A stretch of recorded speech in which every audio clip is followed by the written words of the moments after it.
एक नया दिन, एक नया सफ़र।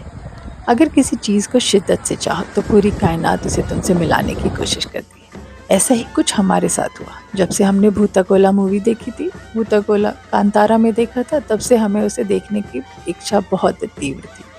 फिर हमें पता चला हमारे दोस्त दीपू और सुमी के गाँव में होता था। फिर क्या था, निकल पड़े हम नई खोज। तो भूताकोला या जो कांतारा में हमने देखा था वो है क्या? भारत भूमि इसलिए भी अनोखी और रहस्यमयी मानी जाती है क्योंकि यहाँ वर्षों पुराने रीति रिवाज और परंपराओं का चलन है। इनमें कुछ धार्मिक परंपराएं ऐसी हैं जिन्हें हम जानते हैं, समझते हैं, मानते हैं, और कुछ ऐसी है जिनके बारे में हम कुछ नहीं जानते क्योंकि एक क्षेत्र विशेष तक सीमित रह जाती है। भूताकोला कर्नाटक के दक्षिण कन्नड़, उत्तर कन्नड़, उडुपी और केरल के कुछ जिलों में तुलु बोलने वाले लोगों का एक वार्षिक लोक धार्मिक अनुष्ठान है जिसमें स्थानीय आत्माओं या देवताओं की पूजा की जाती है।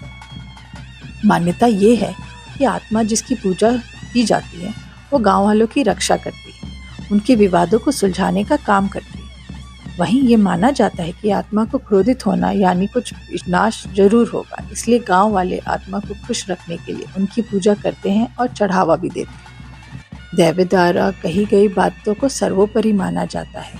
गांव वाले उनकी हर बात को मानते हैं, और जो मानने से इनकार करता है तो कथित रूप से उसके साथ कुछ अनर्थ अवश्य होता है।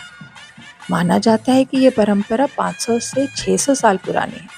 इसके अलावा कोला एक परिवार द्वारा ही सीमित होता है, यानी वो ही परिवार कोला कराता है, आयोजन करता है। बाकी लोग गांव के बड़े बूढ़े पंच वहाँ उपस्थित होते हैं और उनसे सवाल जवाब किया जाता है जिसमें देव उनकी परेशानियों का हल बताते हैं। कोला को नेमा भी कहा जाता है, यानी अनुष्ठान जो सूर्यास्त से सूर्योदय तक चलता है।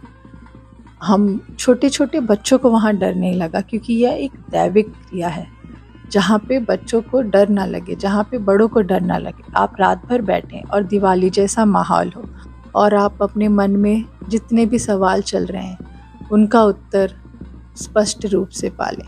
वो है कोला। Thank you Sumi and Deepu.